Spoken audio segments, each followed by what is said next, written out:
Okay, for today, one of the ways that you can make an equation more hard, more difficult, is if you put variables on both sides.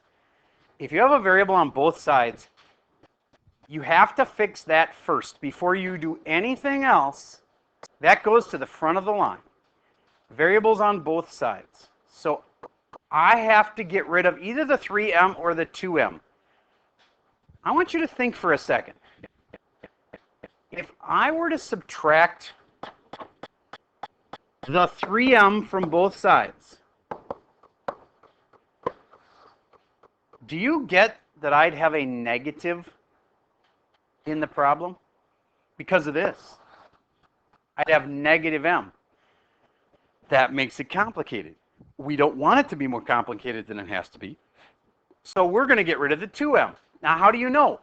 Always get rid of the smaller one. Which of these two variables is smaller? Well, there are two m's. M's like monkeys. 2 monkeys is a smaller number than 3 monkeys, so I take away the smaller one. I subtract 2m from both sides. So everybody, please write this problem down and subtract 2m's from both sides. And I know it's going to freak you out a little bit because the 2m's are going to disappear, and it's like there's nothing on that one side of the equation. Yes, sir. Nope. I know I get that's what you've done in the past, but that's not when there's two, that's never been when there's two variables before. If there are variables on both sides, you need to subtract them.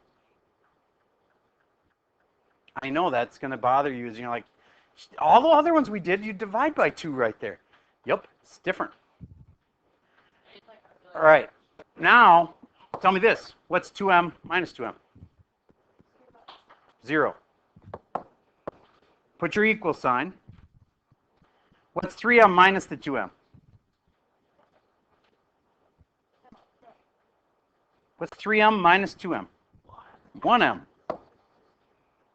plus 1.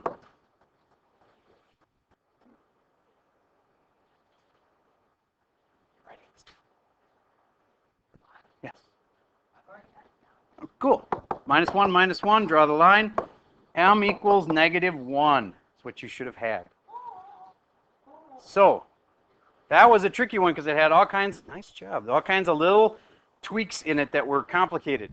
And yet some of you did it before I even did it. That's awesome. All right, so next we're going to do another one like it. 5m minus 4 equals 12m. I switched it around a little bit. Try to figure out what to do first. Variables on both sides, boom, it goes to the front of the line. The one that's on the board is 5m minus 4 equals 12m.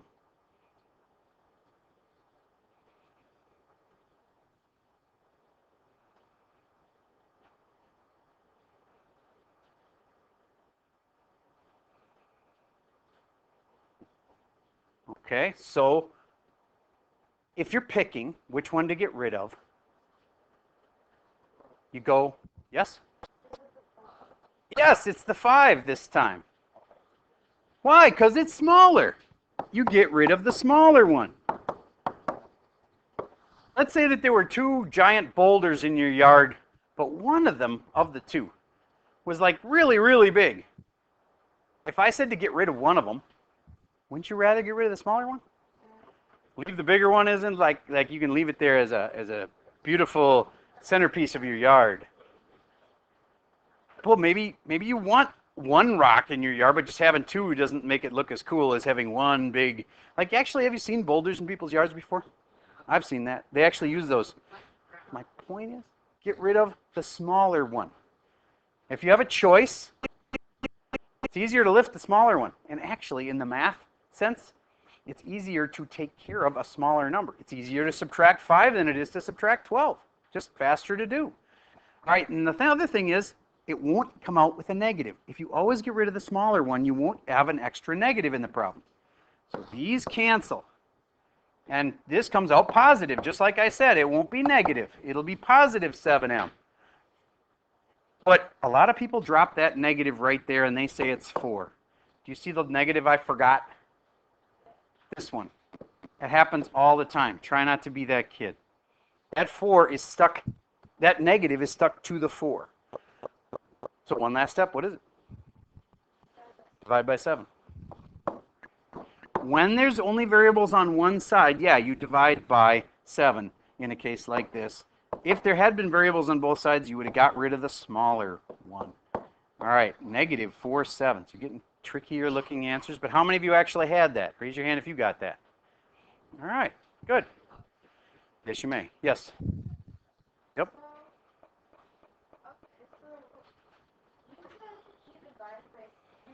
I divided by 7 at the end, yes. Because the m needs to get alone. You get how there's a multiply by 7 right here? And to fix that, I use divide by 7.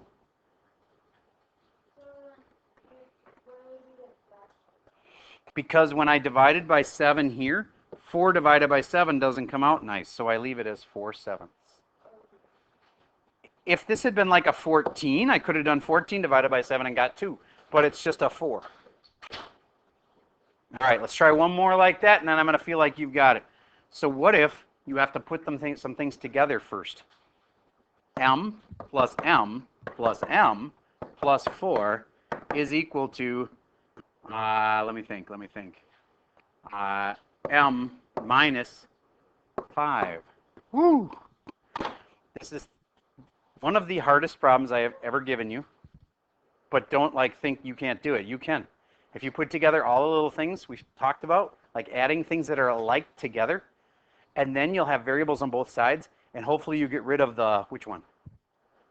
The smaller one. All right, I'll pause for a second while you give that a try. So I had a good question. The question was, why couldn't we put these two together? And it's because the 5 doesn't have a variable. If the 5 had an m on it, then we could put them together, but it doesn't, so we can't.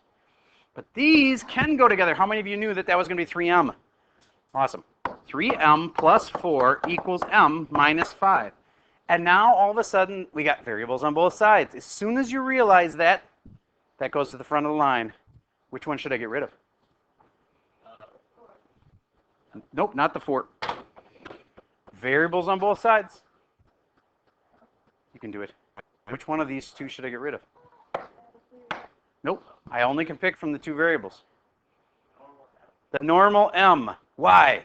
Why not the 3m? Yes, exactly. Take away m from both sides. And m minus m disappears. And don't forget the negative there. A lot of people think since it was a minus and then there's no m in front of it anymore, that somehow it's just 5. It's not. It's negative 5. And then 3m minus an m always messes with people's heads. And do you get why some people think it's just 3? Because they feel like the m's subtracted off, but that's totally wrong. Because it's 3m minus 1m. And what is 3 monkeys minus 1 monkey? You get what? 2. I saw them in Costa Rica. White-faced monkeys. It was awesome. And all of a sudden, it took that many steps right there just to get it down to one of the problems that we used to do last week. See what I mean? Like we had to do a whole bunch of work just to get it down to a problem that we know what to do with. Now we subtract 4. Why don't you see if you can finish it, and I'll check your answer. I'll pause for a second while I walk around, and you show me what you think the answer is, and I'll tell you if you're right or not. Here we go. I am going to now subtract off the 4s. I get 2m equals negative 9, and then I'm dividing by 2. And I get m equals negative 9 over 2. Some people do a decimal, negative 4.5. One of those two is the right answer. I am. Yep, you can tell because that's running right there. All right, so there's how to get rid of when you have variables on both sides. All right, so it's called solving with variables on both sides. All right. I am going to stop the video here because I think that's enough practice problems on the video.